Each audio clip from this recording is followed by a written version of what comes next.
General Baek Do-hyun stood in the war room of Terra Station, Earth's newest orbital command center, staring at a holographic map of the local galaxy. Red markers showed Nexari-controlled systems. Blue markers showed members of the Galactic Council. And scattered throughout were yellow markers, worlds that had sent desperate pleas for help to the mysterious humans who had humiliated the Nexari Empire. "How many distress calls have we received?" he asked Captain Ryu Yun-soo, commander of the carrier Stormbringer. 47 in the last month, sir. The Nexari are mobilizing everything they have. Intelligence suggests they're pulling ships from across their empire for one massive strike. Admiral Han Wu, recently promoted to Supreme Fleet Commander, joined them at the tactical display. "How massive are we talking about?" "Our deep space monitoring stations are picking up quantum signatures unlike anything we've seen before. Conservative estimates put their assembled fleet at over 5,000 ships. The numbers hung in the air like a death sentence. Humanity had managed to build 36 combat vessels since first contact with the Villani. Against 5,000 enemy ships, even human weapons technology wouldn't be enough. "Sir," Lieutenant Commander Shin Junki reported from his fighter squadron briefing, "we've been analyzing the tactical data from our previous engagements. The Nexari are adapting. Their newest ships have overlapping shield generators and reinforced hulls. They're learning to defend against kinetic weapons." General Bayek studied the intelligence reports with growing concern. They're not just angry about being defeated. They see us as an existential threat to their entire way of life. Dr. Kim Soo-jin's voice came through the communication system from the research vessel Discovery, currently docked at Villani Prime. "General, I've been working with the Galactic Council's xenotechnology experts. I have a proposal that might sound insane. After the last 6 months, Doctor, I'm open to insane proposals. What if we don't fight them alone?" The war room fell silent. Admiral Han Wu was the first to speak. "Explain." "The Galactic Council represents over 300 species with thousands of ships. Individually, their vessels are useless against Nexari defenses. But what if we could change that?" Captain Ryu leaned closer to the display. "You're talking about sharing our weapons technology. More than that. I'm talking about teaching them how to fight like humans." The implications were staggering. Humanity's military advantage came from their unique approach to warfare, developed through millions of years of evolutionary pressure on a death world. But if other species could learn those same principles, it would take months to retrofit their ships, Admiral Han Wu pointed out, and years to train their crews in human combat doctrine. "We don't have months," General Baek said grimly. "Intelligence estimates the Nexari superfleet will be ready to move within 6 weeks. Dr. Kim's excitement was clear even through the long-range communicator. "That's why we need to think bigger. General, what if instead of trying to turn Garden World species into human-style warriors, we gave them human-style weapons and let them fight as themselves?" Commander Seo Jae-sung, monitoring the conversation from the engineering bay of the Iron Phoenix, understood immediately. "Modular weapon systems. We design kinetic weapon packages that can be attached to existing alien ship hulls." "Exactly. Their ships are already faster and more maneuverable than ours. Their crews understand their own vessels better than any human pilot could. We just need to give them weapons that can actually hurt the Nexari." General Bayek considered the proposal. It was ambitious beyond anything humanity had ever attempted. But as reports continued to come in about Nexari forces massing for their revenge attack, it might be their only chance. "Doctor, how many species have expressed willingness to fight alongside us?" 47 species have formally requested membership in what they're calling the New Guardian Coalition. Another 100 are willing to provide logistical support. And General, some of these species have capabilities we can barely comprehend. The next 4 weeks became the most intense military preparation in human history. Human engineering teams worked around the clock to design weapon systems that could interface with alien ship technologies. The breakthrough came when they realized that kinetic weapons were universal. Metal projectiles accelerated to high speeds would work, regardless of the power source or targeting system. Captain Oh Da-un led a team of human pilots to train alien crews in aggressive combat maneuvers. "Forget everything you know about ceremonial warfare," she told a group of Villani ship commanders.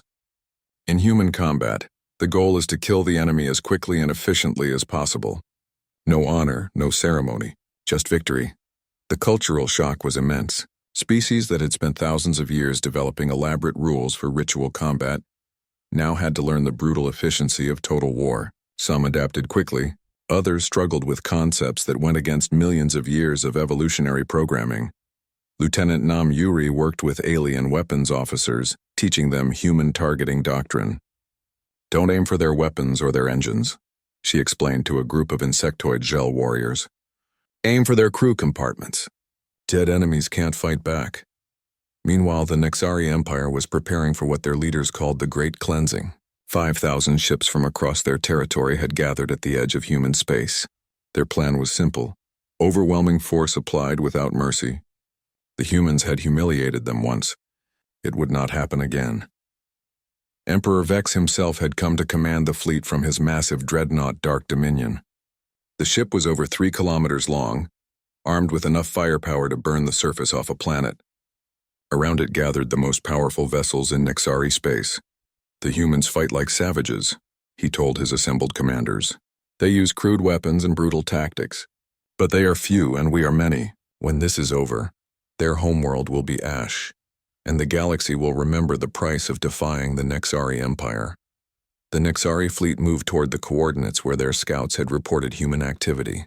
They expected to find 30 or 40 human ships, maybe with some Villani allies providing token resistance. Instead, they found a fleet of over 800 vessels waiting for them. Emperor Vex stared at the tactical display in disbelief. "What is this? Where did they get so many ships?" His intelligence officer checked and rechecked the sensor readings. "Emperor, these aren't all human vessels. I'm reading ship designs from dozens of different species. But sire, they're all armed with human-style weapons." The new Guardian Coalition had assembled the largest fleet in galactic history. Villani crystal ships bristling with railguns, shell hive vessels mounting missile launchers, ethereal sill ships barely visible to sensors carrying human torpedo systems. Species that had never fought together, unified by their shared hatred of Nexari oppression, and armed with human weapons technology. Admiral Han Wu stood on the bridge of the Iron Phoenix, now serving as the flagship of the combined fleet. Around him, liaison officers from dozens of species coordinated the most complex military operation ever attempted. "All ships, this is Admiral Han Wu. Today we fight not just for humanity, but for every species that has ever called for help and been ignored. Today we show the galaxy what happens when peaceful peoples are pushed too far." The battle that followed became known as the Iron Tide. For the first time in galactic history, Garden World species fought with weapons designed to kill rather than impress. The elegant ships of the Galactic Council, now armed with human kinetic weapons and guided by human tactical doctrine, tore through Nexari formations like a steel storm. The Nexari, accustomed to energy weapons that took hours to penetrate shields, found themselves facing an enemy that could destroy their largest ships in seconds. Their overlapping defenses designed to stop energy beams were useless against solid projectiles moving at relativistic speeds. Emperor Vex watched his mighty fleet die around him. Ships that had conquered hundreds of worlds simply disappeared under the barrage of kinetic weapons. The Garden World species, once considered weak and helpless, fought with a fury that shocked both sides. "Impossible," he whispered, as another dreadnought exploded nearby. "They're supposed to be prey species. They don't fight like this." Captain Ryu Yunsu, commanding the human carrier group, launched her fighters to support the alien vessels. Lieutenant Commander Shin Jun-ki led his squadron through the battle, protecting damaged coalition ships and coordinating strikes against Nexari command vessels. The tide of battle turned when the Gel Hive ships, using human tactical planning, executed a perfect pincer movement that cut the Nexari fleet in half. Species that had been enemies for centuries fought side by side, united by their common cause and armed with human weapons. By the end of the day, the Nexari Empire's greatest fleet was broken. Emperor Vex's flagship limped away with less than 300 surviving ships, while the coalition fleet counted their victory and their losses. "Admiral," reported Captain Lee Bora, "we're receiving surrender offers from Nexari commanders across 17 star systems. Their empire is collapsing." Admiral Han Wu looked out at the combined fleet around him. Human ships fought alongside vessels of species he was still learning to identify. Garden World civilians had become warriors, and the galaxy would never be the same. 2 weeks after the battle, Dr. Kim Soo-jin stepped out of the shuttle onto the surface of Volani Prime for the first time. She had to wear a full environmental suit because the planet's atmosphere would poison her within minutes. But through her visor, she could see why the Volani called their world paradise. Crystal spires rose into a purple sky, their surfaces catching the light of twin suns and throwing rainbows across fields of silver grass. Floating platforms carried elegant beings between the towers, while gardens filled with impossible flowers bloomed in perfect harmony. The temperature never varied more than a few degrees. The weather was always gentle. "It's beautiful," she said to Ambassador Lim Hai-won, who walked beside her in a similar suit. "And completely artificial," replied Major An Sung-min, leading their security detail.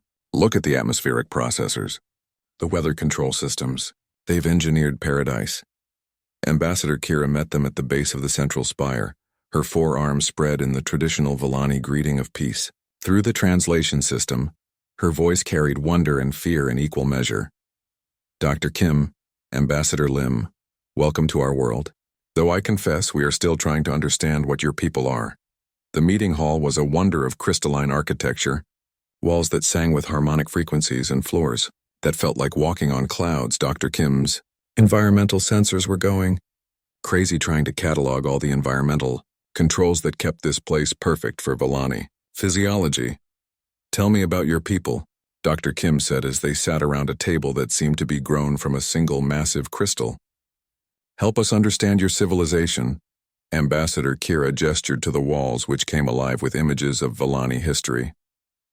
"We are an old species, Dr. Kim. Our records go back 50,000 of your years.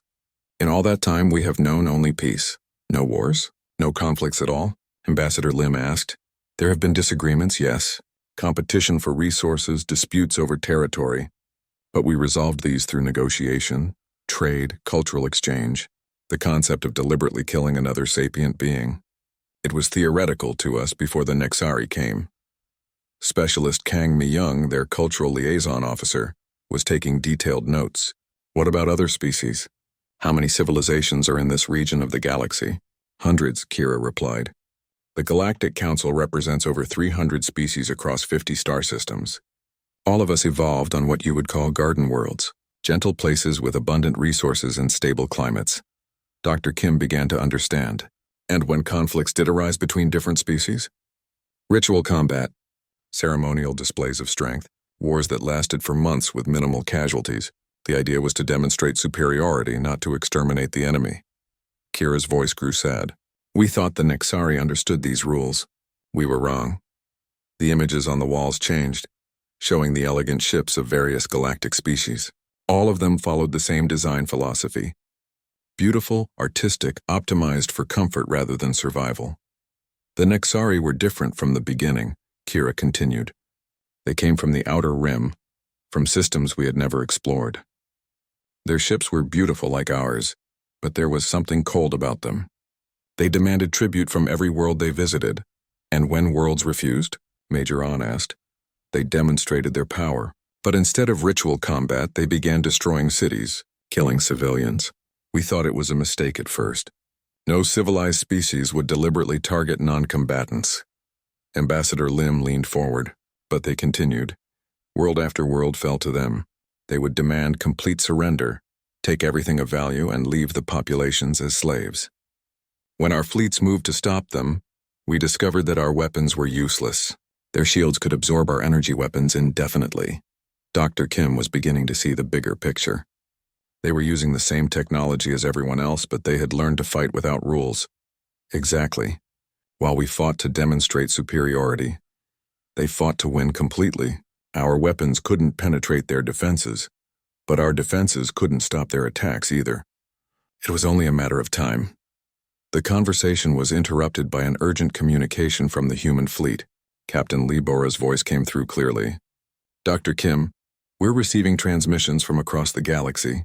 Word of our intervention is spreading." "What kind of transmissions?" Dr. Kim asked. "Distress calls. Dozens of them. Species asking for help against the Nexari Empire, but also warnings. Some civilizations are afraid of us. They're calling us the Deathworld demons and demanding we leave their space." Ambassador Kira translated for her council, and the reaction was immediate. Fear, hope, and confusion mixed in their harmonic voices as they discussed what this meant. "Dr. Kim," Kira said finally, "we must ask, are your people the guardians from the old stories?" "What old stories?" The crystal walls changed again, showing images so ancient they were more legend than history. Mysterious ships of unknown design protecting peaceful worlds from ancient threats. Beings of incredible power who appeared when needed and vanished when the danger passed. "Every civilization in our galaxy has these stories," Kira explained. "Legends of protectors who came from beyond the known stars. Most scholars believe they were myths, stories told to comfort children afraid of the dark." Dr. Kim studied the ancient images carefully. The ships in the legends looked nothing like human designs, but the stories themselves felt familiar. "We're not mythical guardians," she said honestly. "We're just humans who received your distress call and decided to help. But how are you so powerful? Your 12 ships destroyed a fleet that had conquered entire sectors." "Because we come from a world that taught us to fight or die," Major An replied grimly. "Every day on Earth is a battle for survival. Our weather systems can level cities. Our geological activity can swallow continents. Our solar radiation would sterilize most garden worlds." Specialist Kang added her analysis. "Your species evolved in paradise. Ours evolved in hell. That difference shaped everything about how we approach problems." Ambassador Lim saw the political implications immediately. "Ambassador Kira, how many species are suffering under Nexari occupation?" "Dozens, maybe more. They've been expanding for 50 years, and their empire now controls over 100 star systems. And none of the other galactic civilizations can stop them? Our combined fleets outnumber theirs 10 to 1. But numbers mean nothing when their weapons can destroy our ships and ours cannot even scratch their hulls." Dr. Kim felt the weight of responsibility settling on her shoulders. "Ambassador, we need to contact your Galactic Council. If humanity is going to operate in this region of space, we need to understand the political situation." "That can be arranged. But Dr. Kim, I must warn you, many species will welcome you as saviors. Others will fear you as a threat worse than the Nexari. Your people's power is beyond anything we have ever seen." That evening, as the human delegation prepared to return to their ship, Ambassador Kira asked the question that had been troubling her since the battle. "Dr. Kim, when your people fight, do you always fight to completely destroy your enemies?" Dr. Kim considered her answer carefully. "Ambassador, on our world, there are predators that will kill you if you show weakness. Natural disasters that will destroy everything you've built if you're not prepared. Environmental conditions that will eliminate your entire species if you make a mistake. We learned long ago that when something threatens your survival, you don't fight to prove a point. You fight to win. And if the Nexari threaten other innocent species, then they'll discover what happens when Garden World bullies meet Deathworld protectors." As their shuttle lifted off from the crystal spires of Villani Prime, Dr. Kim looked down at the peaceful world below and thought about the choice facing humanity. They could return to Earth and pretend they had never received that desperate message, or they could accept the role that the galaxy seemed to be offering them. The universe was full of beautiful, peaceful species who had never learned to fight against those who would destroy them. And somewhere out there, the Nexari Empire was planning its revenge against the humans who had dared to challenge their expansion. The decision, Dr. Kim realized, had already been made the moment. Admiral Han Wu ordered his fleet to answer a call for help from strangers across the void. Humanity was about to discover what it meant to be the guardians that desperate civilizations had been hoping for across the stars. Ambassador Kira's hand shook as she stared at the tactical display aboard the Villani flagship Harmony's Dream. In less than 30 minutes, these unknown aliens called humans had destroyed more Nexari ships than her entire fleet had managed to damage in 6 days of fighting. "Ambassador," whispered Commander Thel, "what kind of beings are these humans?" Before Kira could answer, the human admiral's voice came through their communication system again. "Villani fleet, we're reading massive radiation levels from your damaged ships. Do you need medical assistance?" Dr. Kim Soo-jin was already analyzing the Villani vessels from the Iron Phoenix. What she found amazed her. "Admiral, their ships are beautiful, but they're not built for war. The hulls are designed for aesthetic appeal, not protection. And their life support systems, sir, they're maintaining paradise conditions inside those ships." "What do you mean, paradise?" Hanwoo asked. "Perfect temperature control, optimal humidity, filtered air, soft lighting. These beings have never experienced hardship. Their ships are like luxury cruise vessels compared to our military designs. Commander Coj Sung was studying the Nexari wreckage with growing understanding. Admiral, look at this.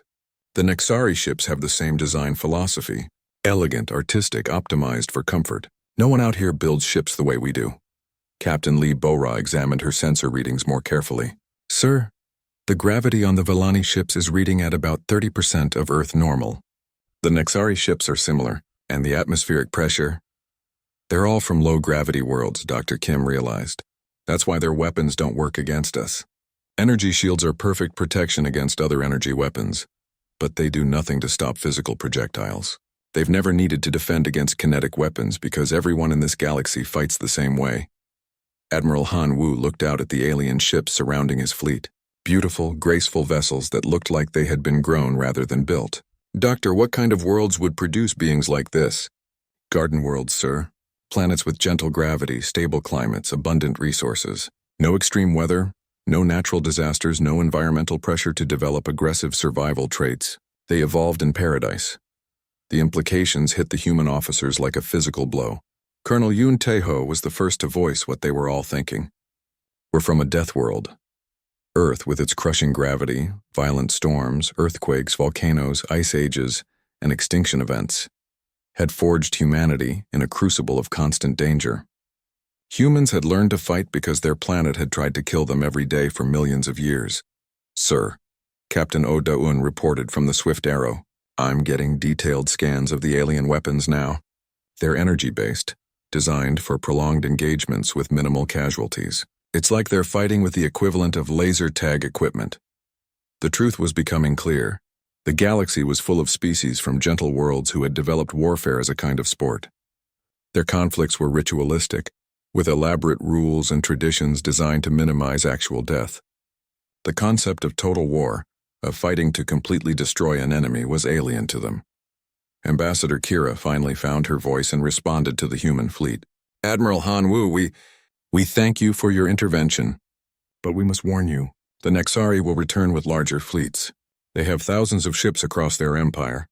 You should flee while you can. Han Wu exchanged glances with his officers. Ambassador Kira, with respect, I don't think you understand what you're dealing with. Captain Lee, show them. Bora activated the external cameras on the Iron Phoenix and transmitted the images to the Vellani fleet. The alien crews gasped as they saw the human ship clearly for the first time. Where their vessels were smooth and artistic, the human ship was angular and brutal. Heavy armor plating covered every surface. Weapon ports bristled from multiple decks. Radiation shielding that would protect against solar flares gave the ship a dark, threatening appearance. Your ships are beautiful, Han Wu said honestly, but ours are built for war. We come from a world that has tried to kill us since the day we first stood upright. Every system on our ships is designed to function in environments that would destroy most forms of life. Dr. Kim added her analysis. Ambassador, our sensors show that the atmospheric conditions inside your ships would be lethal to humans within minutes. Too much oxygen, wrong pressure, and radiation levels that our equipment barely registers.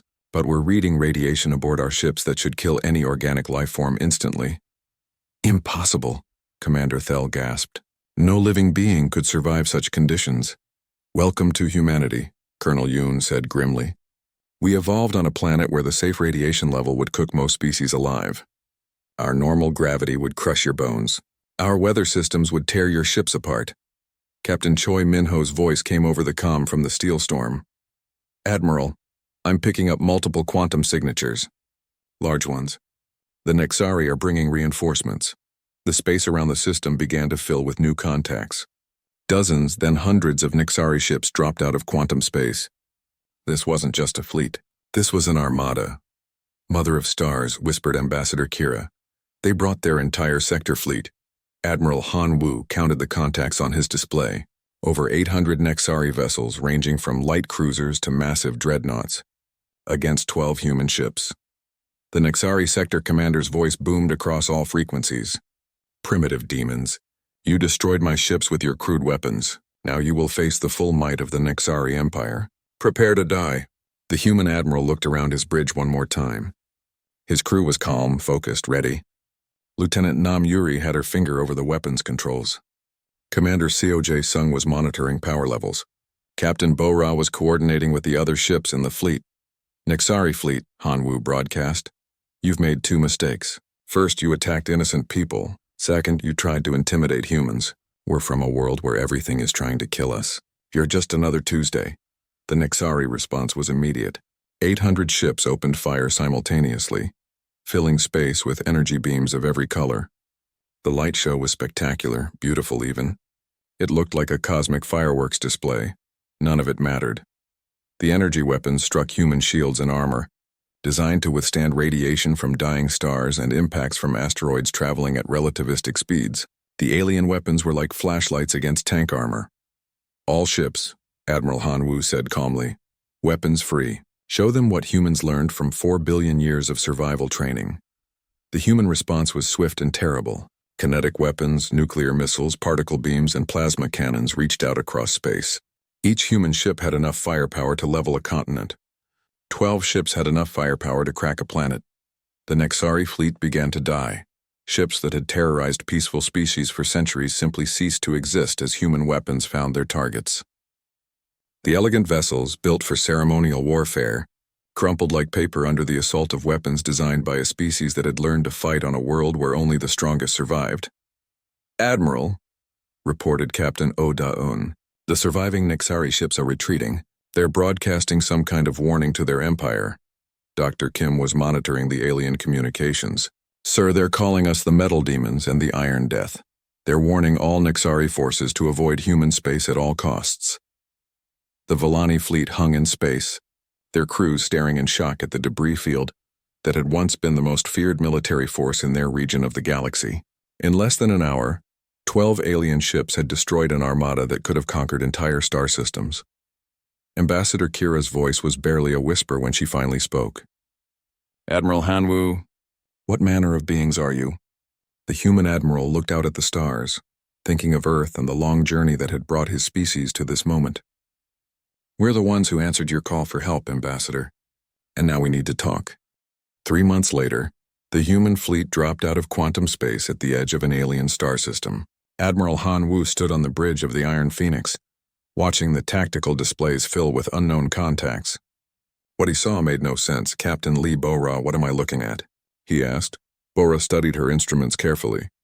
Sir, I'm reading approximately 300 vessels in this system. They appear to be engaged in some form of combat, but... She paused, checking her readings again. Admiral, this battle has been going on for 6 days. 6 days. Hanwoo moved closer to the display. In human military doctrine, space battles lasted minutes or hours at most. Ships either won quickly or died quickly. There was no middle ground in the vacuum of space. Dr. Kim Soo-jin looked up from her xenobiology station. Admiral, I'm detecting life signs on all vessels. Whatever they're doing, very few of them are actually dying. The fleet moved closer, using their stealth systems to observe without being detected. Captain Oh Da-un took her reconnaissance ship Swift Arrow ahead of the main force, her sensors recording everything. This is incredible, she reported over the comm channel. The alien ships are beautiful. They look like they're made of crystal and metal art, but Admiral, their weapons are barely scratching each other. On the main display, the human officers watched an alien battle unlike anything they had imagined. Elegant ships that looked more like sculptures than warships danced around each other, firing beams of colored light.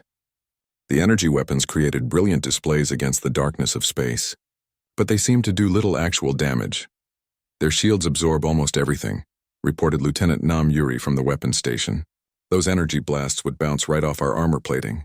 Colonel Yoon Tae-ho shook his head in confusion. What kind of war is this? They're fighting like it's some kind of sport. Commander Seo Sung, the chief engineer, was studying the alien ship designs. Sir, those vessels weren't built for combat. Look at the hull configurations. They're optimized for speed and beauty, not protection. And those weapons, they're more like ceremonial tools than actual military hardware. Dr. Kim was analyzing the communications between the alien fleets. The universal translator was beginning to decode their languages. Admiral, I'm picking up their transmissions. One group calls themselves the Volani. The other group is the Nexari. And based on what I'm hearing, this isn't just a battle. It's an extermination. Hanwoo listened to the translated messages. The Volani were pleading for mercy. offering to surrender their worlds in exchange for the lives of their people. The Nexari responses were cold and cruel. They spoke of conquest, of claiming Villani worlds for their growing empire. The Villani are the ones who sent the distress signal, Dr. Kim confirmed. They're not warriors, Admiral. They're refugees trying to defend their homes with ships that were never meant for real combat. The Admiral watched as another Villani ship's shields finally failed. The crystalline vessel cracked and went dark, its crew evacuating in small escape pods. The Nexari ships didn't even bother to capture the survivors. How many Villani ships are left? He asked. 37, sir. Down from over 100 when the battle started. Han Wu made his decision. All ships prepare for combat engagement. We're going to announce our presence. Sir, Captain Bora said carefully, we don't know their capabilities. What if this is a misunderstanding? The Admiral pointed to the display, where another Villani ship was being torn apart by Nexari weapons. Captain, sometimes you see a bully beating up someone smaller and you don't need to understand the language to know what's right. The human fleet moved into formation. 12 ships against over 200. By any reasonable calculation, it was suicide. But humans had never been particularly reasonable. Captain Choi Min-ho commanded the battlecruiser Steelstorm. His ship carried enough nuclear weapons to crack a moon in half. Admiral, requesting permission to lock targets. Granted. All ships, this is Admiral Han Wu. We are about to make first contact with alien species. Remember that we represent all of humanity. But also remember that we came here because someone asked for help. Don't let me down. The human ships dropped their stealth systems and broadcast on all frequencies. Dr. Kim had prepared a simple message in both alien languages. Attention Nexari and Villani fleets. This is Admiral Han Wu of the Terran Defense Coalition. We received a distress signal and came to offer assistance. Nexari vessels, you will cease your attack immediately and withdraw from this system. The response was immediate. Both alien fleets stopped firing at each other and turned toward the humans. The tactical displays showed hundreds of weapons locking onto the small human force. A Nexari commander responded first. His voice was deep and filled with cruel amusement. Unknown vessels, you have entered Nexari territory. You will surrender immediately or be destroyed. Your primitive ships are no match for the might of our empire. A Villani voice followed, weak and desperate. Unknown guardians, please flee. The Nexari will destroy you as they have destroyed us. Do not throw your lives away for strangers. Admiral Han Wu looked around his bridge. His officers were calm, professional, ready. These were people who had grown up on a world where storms could level cities, where earthquakes could swallow mountains, where the very air could kill you if you weren't careful. They had learned to fight in environments that would destroy most living things. Nexari fleet, this is your final warning. Withdraw from this system now. The Nexari commander laughed. You have 12 ships. We have 200. Surrender or die. Counter offer, Han Wu replied. You have 200 ships made of pretty crystals and fairy lights. We have 12 ships loaded with nuclear weapons and a really bad attitude about bullies. Last chance. The Nexari response was predictable. Energy beams lanced out from their fleet, targeting the human ships. The colorful weapons that had been battering Villani shields for days struck human armor and did nothing. Lieutenant Nam Yuri watched her damage control board with amazement. Sir, their weapons aren't even scratching our paint. Return fire, Admiral Han Wu ordered quietly. The human response was unlike anything the galaxy had ever seen. Kinetic weapons, simple chunks of metal accelerated to incredible speeds, shot out from the human ships. No fancy energy beams. No colorful light shows, just raw physical force moving faster than most planets could escape velocity. The first Nexari ship simply vanished. One moment it was there, firing its energy weapons. The next moment it was the expanding cloud of debris. The kinetic round had punched through its shields, its armor, and its hull like they were made of paper. Captain Choi Min-ho's steel storm fired a full broadside. 6 Nexari vessels died in the same second. Captain Oh Da-yoon's smaller ship picked off 2 more with precise shots from her railguns. The alien fleets watched in shock as 12 human ships tore through the Nexari formation like wolves among sheep. These primitive newcomers were using weapons that completely ignored energy shields. They were fighting a type of warfare that neither species had ever imagined. Within 20 minutes, 40 Nexari ships were dead or dying. The rest of their fleet was retreating as fast as their engines could carry them, broadcasting warnings about the metal demons who threw pieces of iron faster than light itself. The Vallani ships hung motionless in space, their crews too stunned to speak. They had just watched 12 unknown vessels destroy an enemy that had been systematically exterminating their people for weeks. Admiral Han Wu opened a channel to the Vallani flagship. "This is Admiral Han Wu. We received your message asking for help. Sorry we're late." The crystal spires of Vallani Prime glowed with dying light as another wave of Nexari warships descended through the atmosphere. Ambassador Kira watched from the emergency bunker as her people's beautiful cities burned under alien weapons. The crystalline towers that had taken centuries to grow now cracked and fell like broken dreams. "How many ships do they have left?" she asked the military commander beside her. 12 vessels, Ambassador. Maybe 13 if the Crystal Song survived the last attack." Commander Thel's voice carried no hope. The Nexari Empire had brought over 200 ships to their peaceful world. Kira closed her 4 eyes and tried to think. Her people had never been warriors. The Vallani Confederacy had survived for thousands of years through diplomacy and trade. Their weapons were designed for ceremony, not killing. But the Nexari were different. They came from the dark regions of space where only the strong survived. "What about the Guardian Coalition?" asked a young technician. "The old stories say they protected worlds like ours." "Stories," Commander Thel said with a bitter laugh. "Ancient myths told by frightened children." But Kira felt a spark of hope. Deep in the archives, there were records older than their civilization. Stories of powerful protectors who traveled between stars, defending the weak against those who would destroy them. Most scholars believed these were just legends. But what if they were real? "Bring me to the quantum communicator," she ordered. The experimental device sat in the deepest part of their research facility. It could send messages across impossible distances, but no one had ever tried to reach beyond their known galaxy. The machine hummed with strange energy as Kira approached. "Ambassador, we don't even know if anyone will hear us," the chief scientist warned. "The power required could destroy the entire facility." "Our world is already dying," Kira replied. "If there's even a small chance the Guardians exist, we must try." She placed her hands on the crystal interface and began to speak. "Ancient Guardians of the Stars, if you can hear this message, please help us. The Nexari Empire destroys everything in their path. Our people are dying. Our worlds burn. The coordinates of our system are—" The machine exploded with light. Energy coursed through the facility as the message shot across space and time. But something went wrong. The quantum field collapsed, sending the transmission in directions no one could predict. Millions of light years away, on a small blue planet called Earth, the night shift at Deep Space Monitoring Station Alpha 7 was having a quiet evening. Lieutenant Park Jin sat at his console scanning for radio signals from distant stars. Most nights brought nothing but cosmic background noise. Then his screen lit up with impossible readings. "Captain Lee Bora, you need to see this," he called across the room. Captain Lee Bora walked over, her boots clicking on the metal floor. The monitoring station orbited Earth's moon, watching for any signs of alien life. So far they had found nothing but silence from the stars. "What is it, Park?" she asked, looking at the strange patterns on his screen. "It's a transmission, Captain, but it's not coming from any human source. The signal is too complex, too organized to be natural." Bora felt her heart race. First contact. Every human had dreamed of this moment since they first looked up at the stars. "Can you understand any of it?" Park adjusted his equipment, filtering out the cosmic interference. Slowly, words began to form from the alien static.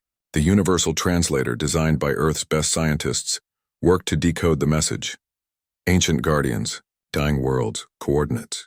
Please help." The transmission was broken, filled with gaps and strange harmonics, but the meaning was clear. Someone out there was asking for help.